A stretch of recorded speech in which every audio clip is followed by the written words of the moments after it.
Hey, everybody, it's Dan one more time to go around the sun and have a beer or two along the way. Thanks for coming out. So, this week we have someone who started off as a home brewer and actually has done what a lot of us have actually wanted to do, which is build a brewery in our garage. So, we have Chris Samuels from Evergreen Craft Ales from here in Ottawa, out in the West End in Canada. Uh, Correct me if I'm wrong, Chris. You guys been open for about what, a year, 2 years now? In Canada, we opened in September 2019. So I guess we're going on almost a year and a half now, I guess. Oh, right on. So Chris is one of those guys that did what every guy dreams of, which is turn your garage into a brewery.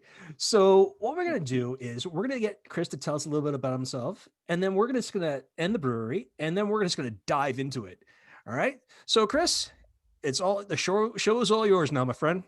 All right, man. Well, let's see. Where do we start? Started off like pretty much everybody else did. Home brewing is, we looked at it as everyone always looked at home brewing as a way to save money, which I always thought was kind of funny because I thought, oh, well, if I can make my own beer, I don't have to pay all those taxes and pay all that stuff. And so that's kind of got me thinking into home brewing. Started off, I remember going to Costco one time and seeing those wort in the bottle kits where you pop the little pill of yeast in there and it makes beer and all that. And I bought one of those and Oh yeah. it didn't make beer. It was terrible. But the process kind of intrigued me at that point enough to go out and buy a pot and start getting some extract and, going on the stove top and just trying different recipes. I remember the very first beer I ever tried was, it was Mill Street's, the Cascadian Ale. What was that one called? Tank House.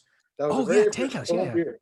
Very first clone beer I ever did. And I remember doing it on the stove and thought, wow, the whole process was a disaster, but it ended up tasting like beer. And I was hooked at that point. So over the next 4 or 5 years, I guess, I did what everybody does. And you go buy a pot, you end up buying a cooler, then you get the brittle braid in the cooler. And then you're like, well, this sucks trying to chill it and carrying the pot to your tub. So you get an immersion cool chiller, then you get a plate chiller and on and on and on. It just Um, snowballs. it's ridiculous how much it snowballed because every step of the way there's something more interesting to learn about it, right? I mean, and every piece of equipment brings you up one step. Like they always say the biggest, most important step you'll take as a home brewer is when you finally have fermentation control, right? Like that's Yeah. a game changer in the quality of the beer that you make. I never got to that point until I actually built the brewery in my garage, and so at that point I was amazed. So I've done extract stovetop to the burner on the pot and the turkey fryer in the backyard Mm-hmm. to eventually getting a single tier propane system that I've split with a neighbor of mine.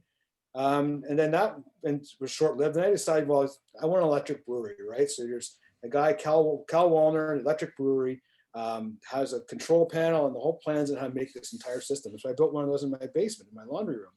And the great thing about that was I could actually work. So I used to work at home at that time, work, and you can do all those steps kind of without having to sit around for a lot, right? So I found Yeah. this efficiency in being able to brew that way and not having to tear down, set up, and do it all the time. Mm-hmm. And that's when I kind of got to thinking about having a brewery. And so I got involved with another brewery called Broken Stick Brewing out in East End. I was one of the Yep.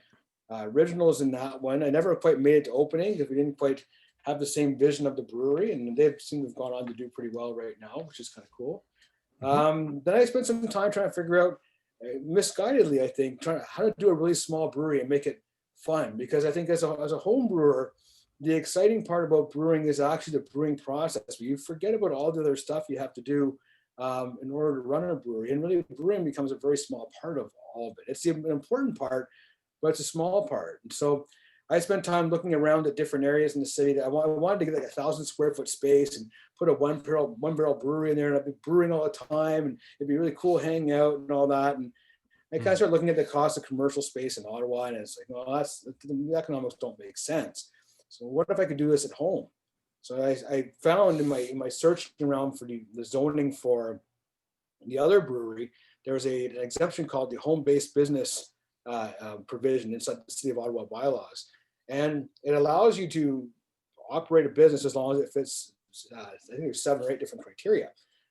So, if Ottawa Public Health has to be involved in inspection, you can't do it at home. If it makes a lot of noise, you can't do it at home. If it's situated on your property outside, you can't do it at home. Well, I started going through this list. I'm like, well, I can adhere to all that. That's not a problem. And so I talked to the people at the city, and I said, well, based on what you have here, I'm allowed to open a brewery in my garage in a residential space, right? And you're like, well, yeah, you're not supposed to be able to, but you can. I'm like, okay, thanks. And that was good enough for me, right? Yeah. So, go on a little bit further, talk to the AGCO about licensing. They were actually very helpful, because the one thing that you have to know about doing this with the AGCO is not allowed to inspect a private residence. So I was planning on putting it in my basement at first, but because they can't have to cross through a private residence to get to the actual production site. They don't have the authority to go through to do an inspection. So you have to have a doorway to the exterior of your building where they can go through and not go through private residence. So I remember speaking to the agent, and she said, well, do you have a garage, or has a door to the outside or something like that? I'm like, well, yeah, I have a garage and you can get to it. She's like, well, we'd license that. Said, okay, that's cool. And so then from that point on, it was just like licensing any other brewery.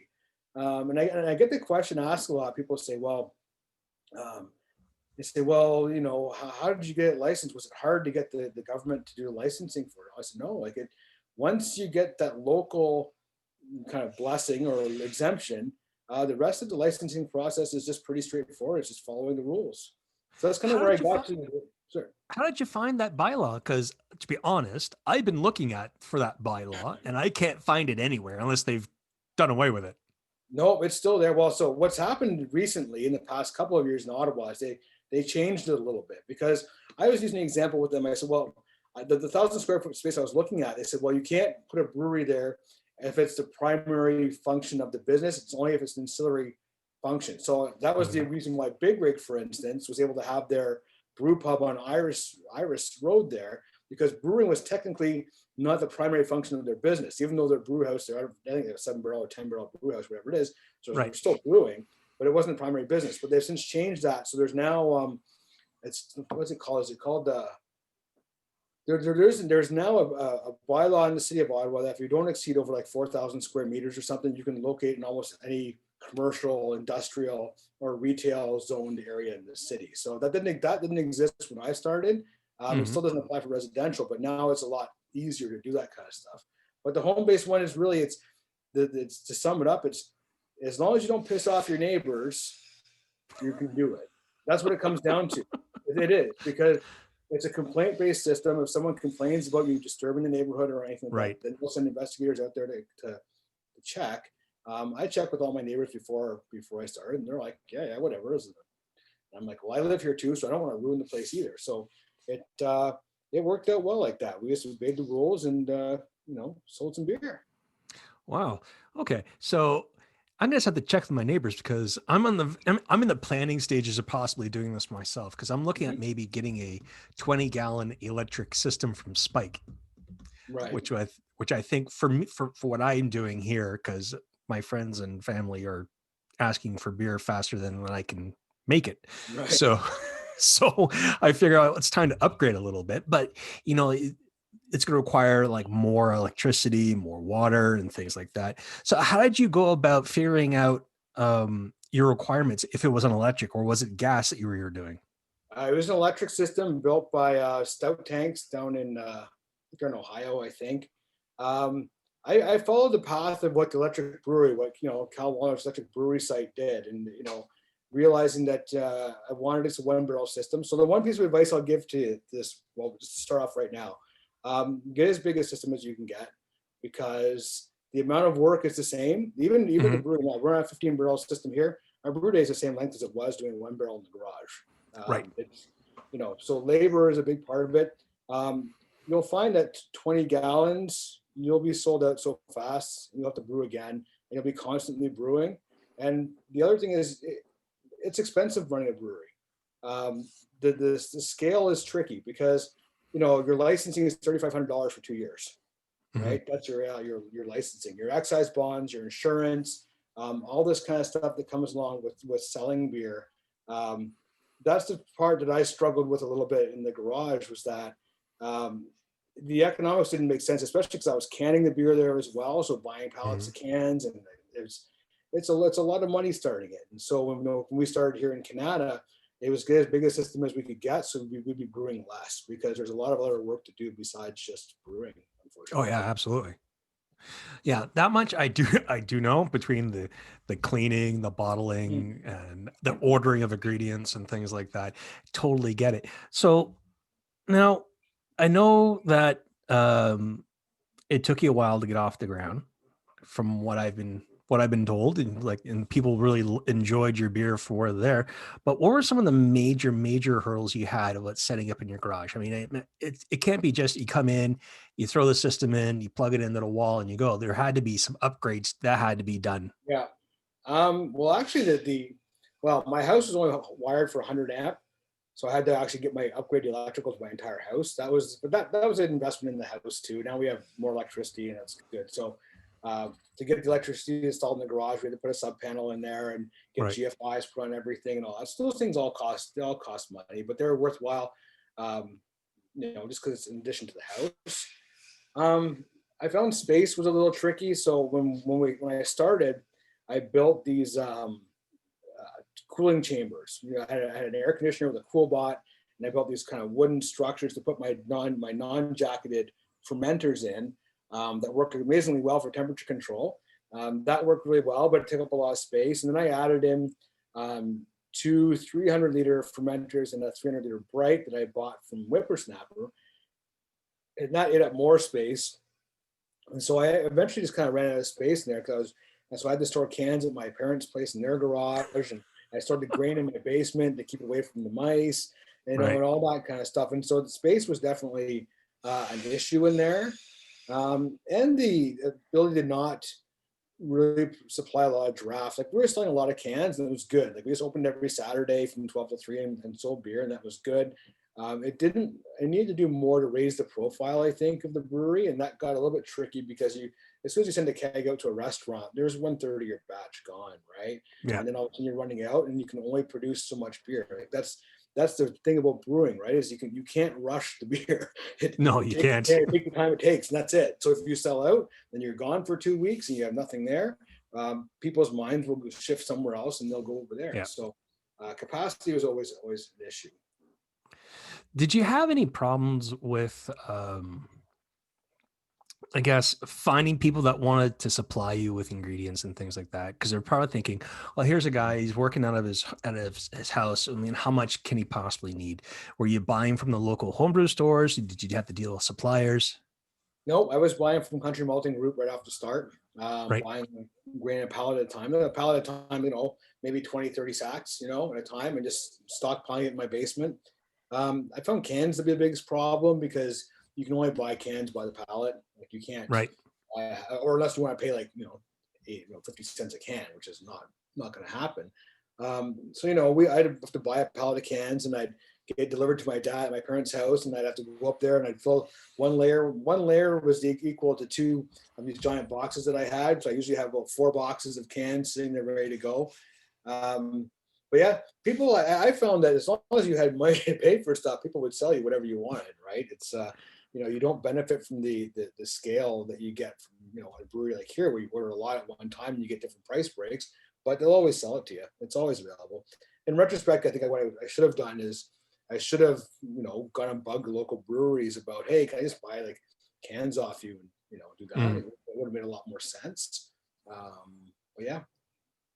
So with your canning, were you using like an Oktoberfest canner or a cannular system, like the one Uh, can at a time? Dixie canner. Yeah, one Dixie can at a canner. time, filling off the taps. I had a beer gun with my CO2 purge, and then I'd fill off taps with the growler fillers, and then put on the single line or single can steamer. That worked really well. That can steamer is actually at Small Pony Barrel Works right now for their sours. And John's like, hey, can I borrow that? I'm like, yeah, I guess we're not using it, so there you go. So it's moved on to a few places now. Well, if you're thinking about selling it, I'll buy it from you. All right, I'll take you up on that sometime. I'm still I, working. We're I'm just not trying to kidding. get. Yeah, I'm still we're at just. Stray Dog. Yeah, well, that's good. Well, you can just use theirs. For my home stuff. Come on. Well, you can learn. There's ways to adapt stuff off to can off a keg, right? I mean, there's a few guys in the city here that I know. Andy Nita has it hooked up, so he's hooking up on the kegs if he needs to and can off that. There's a way to do it, and we plan on figuring that out here too when we get our lines. To be able to Right. can off a keg is is golden, because you don't have beer sitting around if you have some that's not going to sell for a little while, like right now. Yeah, Um, really. you know, Yeah, that's one thing I know that we've done over at Stray Dog is like sometimes if we've had to, we've put the beer back into the bright tank to make it a little I, easier to make it go through the canning line. mhm. But I guess it, how big of an investment were you looking at when you were actually building out the garage and putting the gear in? I mean, it's not just a couple $1,000s. It's like close to No, like a yeah, it makes me cringe to think about it right now, actually. Um, the electrical was a big cost. The electrical cost us, I think, $5,000 because we had to upgrade right out to the pole for our house. So that was a big chunk that doesn't get recouped back with the brewery, but it's now being used in other ways. But it's still a good investment. I think that the one problem was ordering stuff from the US because the dollar was really low when I ordered stuff. So I got dinged on the exchange quite a bit.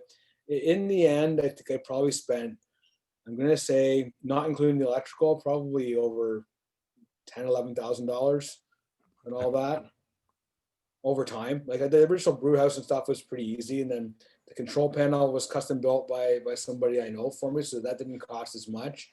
And then there's just all little bits like buying kegs, right? Because you have to store your keg. You have to, if you're canning off of your kegs, you have to have kegs. And so you have to buy kegs. Um, there's just all kinds of little things you don't think about that I didn't think about when I started off like that you need to have in order to function, just not even to thrive, just to be able to exist as a brewery. So Hmm. I would never have thought that on the homebrew scale. I mean, other than just using corny kegs, that you want to look at getting like um, kegs big enough to supply to restaurants. And personally, for me, is just I'm supplying like the local neighbors yeah, and whatnot. So I don't have the need for that. I mean, when I'm going to family down the eastern townships of Quebec, yeah, they're taking like 10 to 15 gallons at a shot. So it almost right. wipes me out in one go. So, but But you you know, still, the thing is, you still have to pay off that license fee, right? So that's, like I mhm, said, $3,500 for 2 years for any brewery, no matter what size you are. You have to have at least $2 million in liability insurance that goes along with all that as well, right? These are all requirements of the actual license as well. So you can't actually get your license without these pieces in place. okay. So there's other costs that when you're, take you're and personally, in my opinion, if it's just taking beer down to friends and family and stuff, I wouldn't even turn it into a real brewery. I'd invest in all the equipment and all the great stuff that people are looking for to make really great beer. But once you start charging money for it, it gets to be very expensive. And there's a certain level of expectation that comes with paying for beer too. And what are some of those expectations that you've been kind of privy to? Well, beer has to be good, right? Oh, obviously.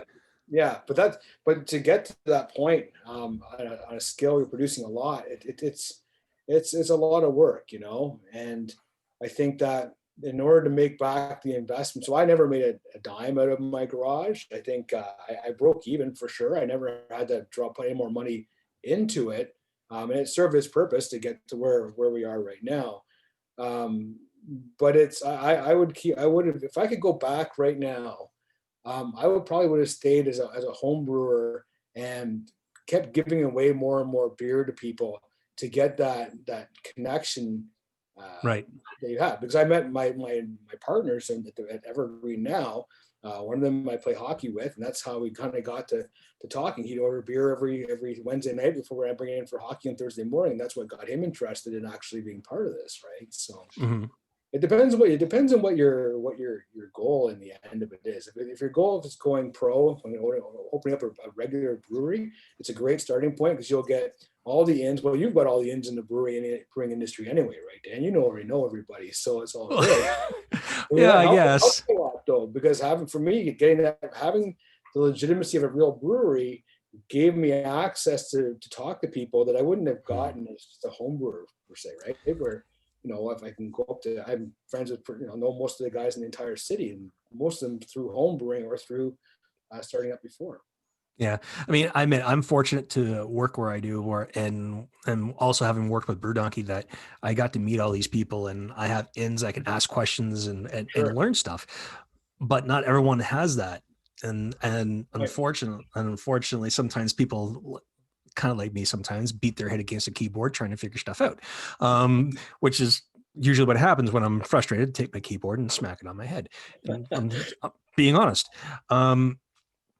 But if someone really wants to in their area look into this, where should they start looking? I mean, if you don't know where to be looking in your bylaws, is there someone you can talk to? So if you actually Google home-based business Ottawa, the Mm-hmm. city of Ottawa website for Ottawa anyway. So every jurisdiction is different. So I'm only talking about Ottawa right now.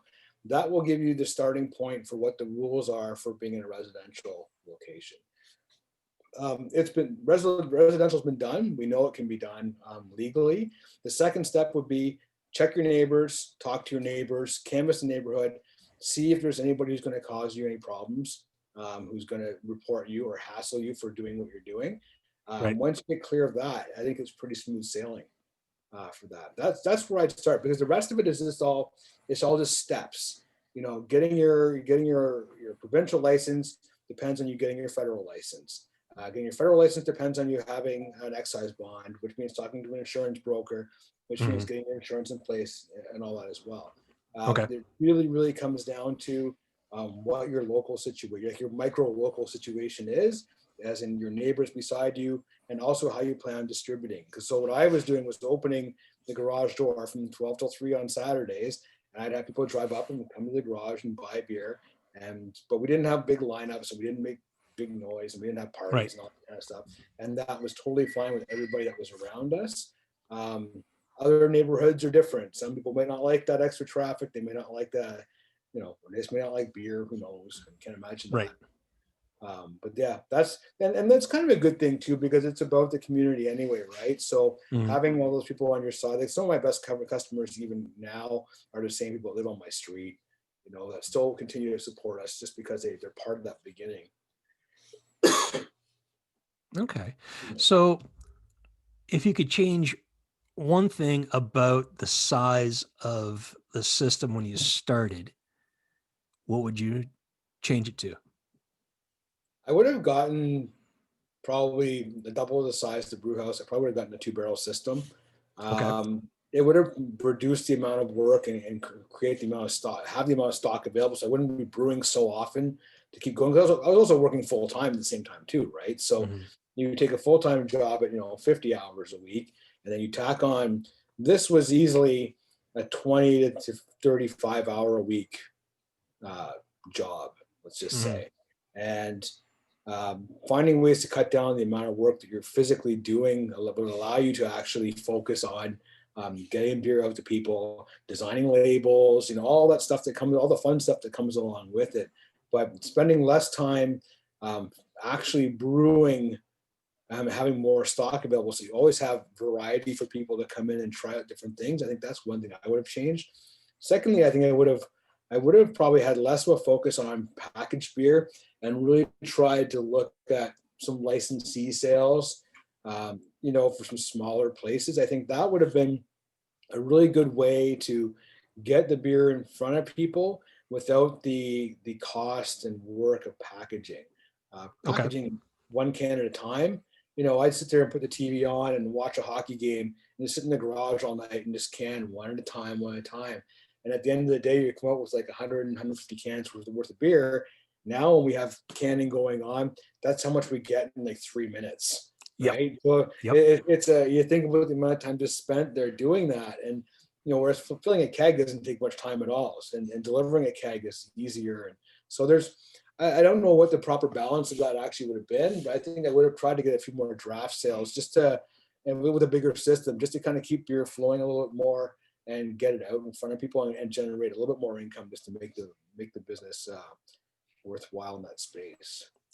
Did you have to have any signs, or did you put any signs outside your garage to say this is where you were, or Yeah. uh, You have to have one legal marker that shows where the brewery is, according to, I can't remember if it's a federal or provincial government. You had to have something that denotes this is a site that produces where the beer is being produced. And so I had a little custom made Evergreen street sign, Evergreen Craft Ales street sign, they just kind of put up over top of my garage, and that was okay? the for it. But that said, we never got inspected the whole time we were there, so it didn't really matter, I suppose, but it was one of the legal requirements. Okay. So what is your best memory of having the garage brewery? Best memory.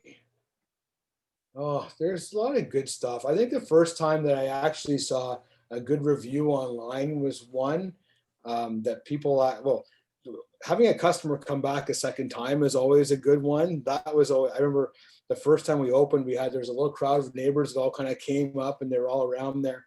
And they all bought the beer, maybe out of politeness or whatever. But what's been really good about that is the feeling when they come back. So, you kind of did something right. And Mhm. being the brewer and the person who sells it and the person, it's harder than, you have to have a bit of a thicker skin, right? Because not everyone's going to like every one of your beers, but you have to be sitting there watching them sample it and try it and just understand that sometimes they're just not going to like it, and sometimes people are going to Yeah. be way nicer to you than perhaps the beer deserves to be as well. And so that I like the fact that I see people come back, that means that we did something well, and it means I have customers that have come back for the past whatever it is, 4 years now, from the garage to here, and they come back for our maiden voyage pale ale, because that was my flagship beer over there, and that's always a good memory that I have for that. And when all the equipment showed up, that was pretty exciting too. But I can imagine. It was like unwrapping brand new presents, I bet. yeah, All right. So were you able to sell like glasses of beer on your property, or were you no, doing that? we were only sampling. We didn't get Only a by the sampling? license. The by the glass license was a little bit different back then. So City of Ottawa has a blanket wide exemption on that now. So if you apply for the by the glass tap room license, you don't have to go through all the alcohol licensing um, process. That wasn't the case back when we opened, and quite frankly, I didn't really want to sell beer by the glass or become a Right. pub or anything like that. There was a 200 square foot garage, right? There wasn't a whole lot of space to do that inside Mhm. there. Okay. So how long were you inside the garage doing all this? I mean, if you've only been at Canada for a year and a half, were you doing the garage for a couple of years or? Almost 3 years, yeah, Oh, wow. 3 years, yeah. Okay. So you actually built yourself up for confidence before you actually went and dove into it.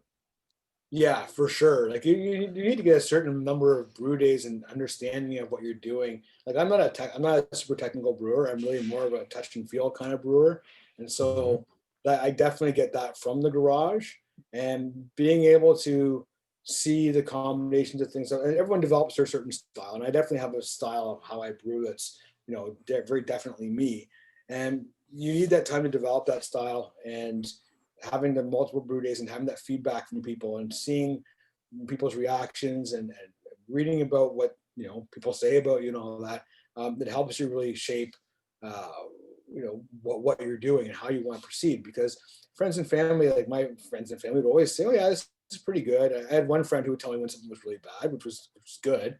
Um, but Mhm. until you get strangers out there kind of really evaluating stuff, you don't really get for me personally, I didn't feel like I had a really good sense of if I could actually go any further, because I needed to see that hard critique of people, and what they thought about the beers. And so that I found that to be very valuable.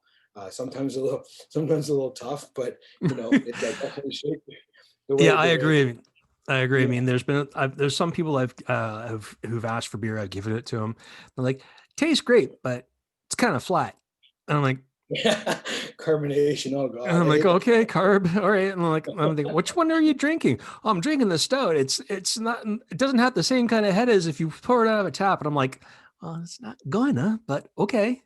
But yeah. it's like you said, you need a thick skin, but the feedback is great. So you actually know where things have kind of gone wrong, where things are going right. Yeah. Um, are there a lot of people out there doing this, like starting off to be pro brewers in the garage or starting it up in the area? In our area, I know of one other brewery that's open that started in the garage. He started in his garage after me. I've sold my system to a couple of guys, but they are doing their own thing. I don't know if they're actually licensing a brewery, but they're doing brewing for friends and family on the one barrel system. They bought all the equipment basically, like um, Wow. for that. So father and son combo. So I haven't spoken to them in a while, but I suspect that they're just chugging along fine. They're pretty keen to get going. Other than that, I don't know. I asked the AGCO agent. I said, "Well, am I the smallest brewery in Ontario?" And she said, "Well, I can't really tell you that. It's privacy issues and all that. But apparently, there was one restaurant somewhere in southwestern Ontario that had licensed a 10-gallon system in the back of his restaurant. So I might not have had the claim to the smallest brewery in Ontario, although as far as I knew I was, but there may be other guys. I get tons of inquiries from people about this exact topic, about wanting to do it, but I don't really know if you Mhm. ever follow through in doing it.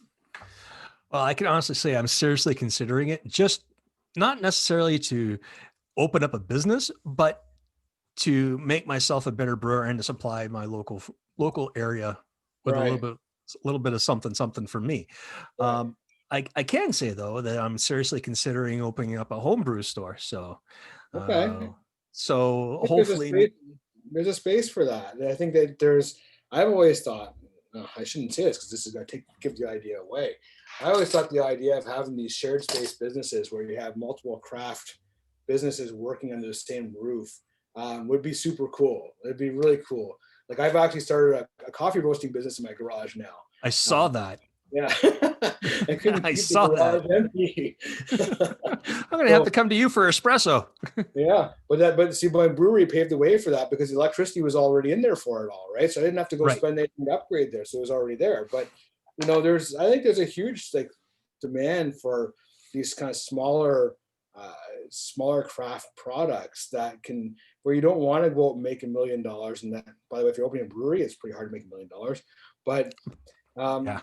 there are niches to fill in there like that, just to serve your local area with different kinds of things like that. So a homebrew store can combine with a brewery would actually make a lot of sense, right? Because you're just adding more stuff to it. Actually my end goal is to do that because I'd like to have maybe a 1 barrel system inside of a homebrew store and to have like a little space to do some like lectures or people coming and talking how to do certain styles of beer, and then have things like my 7 gallon or 8 gallon robo brew, use it as a test system for people to learn on, and then if it works, take it to the bigger system, and there we go. Your beer that we worked on that worked Yeah, out really well is now going to be made inside the brew house. aim a little higher though. Get a 3 to 5 barrel system in there. You'll be surprised. Like I'm still in awe of scale at breweries and realizing in the grand scheme of things how small Evergreen really is where we are right now. And I still Mhm. walk in every day and look at how big these tanks are. I'm like, wow, this is pretty cool. But I also know that we're just a tiny, itty bitty little drop in the Yep. beer world in the amount that we produce. And you'd be surprised that if you have the right mix and the right kind of environment, you'd be happy if you got that a 5 or bigger system in a place like that. If that's somewhere you're going, I think it'd be a blast having a 5 barrel system and just brewing that amount. I think would be so much fun to just be Yeah. doing that all the time. It'd be a lot of fun. Yeah, I can see that. I can definitely see that. All right. Well, I think we've reached pretty much the end of the show there, Chris. Thank you very much for being on the show. Greatly appreciate it. Well, And also all the insight. You were frozen yeah, there no for a bit. problem, man. Anytime. And if you have any questions about anything, if you have any questions about anything, by all means, feel free to reach out, and I'll send you a link offline there to those bylaws for you. Awesome. Thanks a lot, guy. So, guys, again, this was Chris Samuel from Evergreen Craft Ales out here in the West End of Ottawa in Canada.